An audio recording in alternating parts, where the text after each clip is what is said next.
Hello दोस्तों, आज हम सीखेंगे रिवर्सिबल और इरिवर्सिबल या फिर उत्क्रमणीय और अनुत्क्रमणीय अभिक्रिया को पहचानते कैसे हैं। ठीक है, तो अपन उत्क्रमणीय अभिक्रिया अगर पहचान लेंगे तो ये पता चल जाएगा कि कौन सा अभिक्रिया अनुत्क्रमणीय नहीं है करके, है ना। तो दोनों को पहचानने की ज़रूरत नहीं, किसी एक को भी अपन अगर तरीके से पहचान गए, सीख गए, तो दूसरे को अपन बता सकते हैं। तो क्वेश्चन कोई भी आएगा एग्ज़ाम में, है ना, उसको चेक करना है। तो आया था CGF 17 set D question number 18, उत्क्रमणीय अभिक्रिया का उदाहरण है। और जनरली एग्ज़ाम में क्या देगा, उत्क्रमणीय अभिक्रिया को ही देगा, है ना। तो आज इसी को सीखते हैं। An example of reversible reaction, ये क्या होता है, जब कोई रिएक्शन होता है तो प्रोडक्ट बनता है। तो प्रोडक्ट अगर वापस टूटकर जो रिएक्टेंट का फॉर्म था वापस उसमें चले जाएगा तो उसको क्या बोलते हैं, रिवर्सिबल रिएक्शन कहते हैं। ठीक है, उत्क्रमणीय अभिक्रिया कहते हैं उसको।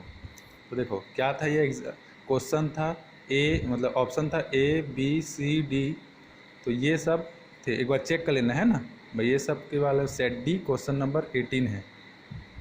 तो ध्यान से देखो, तो इसके लिए कंडीशन क्या होना चाहिए, ये है आपका कंडीशन, इसको ध्यान से देखना।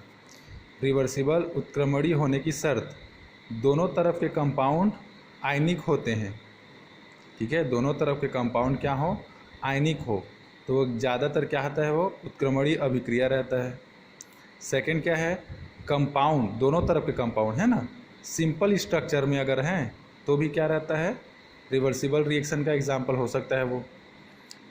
नेक्स्ट कंडीशन क्या है, या तो दोनों तरफ गैस यौगिक बन रहा हो या एक भी तरफ गैस का यौगिक नहीं बन रहा हो, मतलब गैस का या फिर यौगिक हो या फिर मॉलिक्यूल्स अणु वो भी ना बन रहा हो। ठीक है, चौथा कंडीशन क्या है, भारी तत्वों का यौगिक ना बनता हो। भारी तत्व जैसे जिसका एटॉमिक नंबर 60 के ऊपर है या फिर 70 के ऊपर है, वो सब क्या है जाते हैं, भारी तत्व कहला जाते हैं, है ना। अभी मोटा मोटा यही देखो। तो देखो ये 4 कंडीशन को माइंड पे रखना और बहुत सारा क्वेश्चन क्या हो जाएगा, सॉल्व हो जाएगा। एटलीस्ट 90% क्वेश्चन इसी कंडीशन से हो जाएगा। और जो 10% है वो तो कुछ नहीं कहा जा सकता, वो एक्सेप्शनल रहते हैं, क्या बोलते हैं उसको, अपवाद। तो देखो इसका आंसर होगा सी। क्यों, देखो फर्स्ट एग्जांपल देखो, सिल्वर नाइट AgNO3 और HCl है। यहाँ पर क्या बन रहा है, AgCl सिल्वर क्लोराइड बन रहा है और HNO3 बन रहा है। तो Ag क्या है, एक भारी तत्व है, ठीक है, और सिल्वर नाइट्रेट क्या है, एक कॉम्प्लेक्स स्ट्रक्चर है, मतलब एक जटिल टाइप से इसका स्ट्रक्चर बनेगा। नाइट्रोजन है, फिर ऑक्सीजन है, तीन ठो, है ना। और ये तीनों किस में जुड़ा हुआ है, सिल्वर में जुड़ा हुआ है। ठीक, ये HCl है। अब देखो HCl कहाँ जाके टूट गया है, HNO3 बना लिया है, HNO3 बना लिया है HCl। ठीक है, तो एक प्रकार से ये क्या हो गया, एक कॉम्प्लेक्स रिएक्शन हो गया। तो ये तो बड़ी मुश्किल से क्या बनाया होगा, AgCl और HNO3 बना लिया होगा।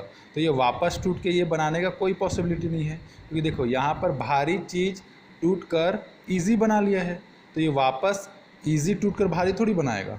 ठीक है, तो इसी को देखना है। तो ये हो गया कैंसल। अब नेक्स्ट आते हैं, यहाँ पर सोडियम है और ये H2O है। सोडियम H2O के साथ रिएक्शन करके क्या बनाता है, सोडियम हाइड्रोक्साइड और H2 गैस यहाँ पर क्या हो जा रहा है, रिमूव हो जा रहा है, मतलब गैस के फॉर्म, देखो ये क्या है, एरो है ना, तो गैस के फॉर्म में चले जा रहे हैं। यहाँ पर सोडियम H2O से रिएक्शन कराया और ये क्या है, सोडियम हाइड्रोक्साइड, मतलब ये लिक्विड स्टेट है और ये गैसियस स्टेट है, ये सॉलिड स्टेट है। तो कोई सॉलिड चीज़ जब यहाँ रिएक्शन करके लिक्विड बना लिया है, तो आपको लगता है क्या कि वो लिक्विड से वापस क्या में हो जाएगा, सॉलिड में कन्वर्ट होगा। ठीक है, एक चीज़ देखो, यहाँ पर गैस भी बन रहा है H2 और मैं कंडीशन क्या लिखा हूँ, या तो दोनों तरफ गैस यौगिक बन रहा हो या तो एक भी साइड नहीं बन रहा हो। ठीक है, तो अगर एक भी साइड बन गया, ये जैसे ये बन रहा है, तो वो उत्क्रमणीय अभिक्रिया का उदाहरण नहीं हो सकता, तो ये भी कैंसिल हो गया।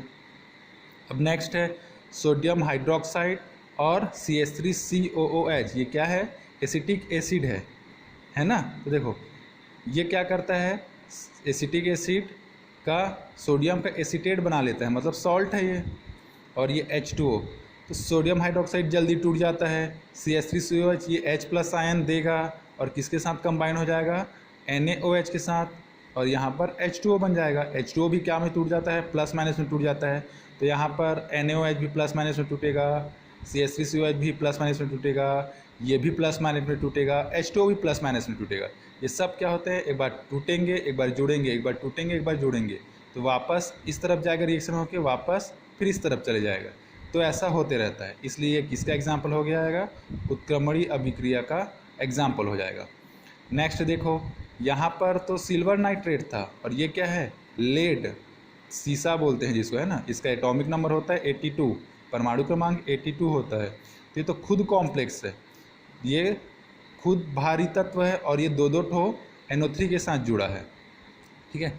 अब देखो, जब ये भारी था तो ये टूट कर क्या हो गया, PbI2, मतलब सरल यौगिक बना लिया और सोडियम नाइट्रेट बना लिया, तो ये वापस जुड़कर भारी बनेगा क्या, है ना।